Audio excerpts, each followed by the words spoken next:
I cannot describe how light this thing is. It's, look. If you never see one of these are really, really cool. This is a lever reduction box. So what this one does is that when you pull on the clutch, you pull with more force than actually is needed. So it reduces the amount of pull that you have on your clutch. 20, 30, 40%. So you could adjust it. Also, it extends the lever, so it makes the lever longer. So it's not on and off, on and off. It's like on, off. So you have a lot more in between. It doesn't fit on every bike, but you have to install it on the clutch cable. So you have to take the clutch cable out.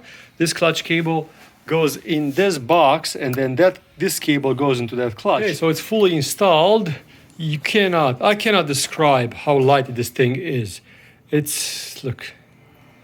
The handlebars don't even move when you pull on them. It's pinky light, like one finger light. It's just so nice. So nice.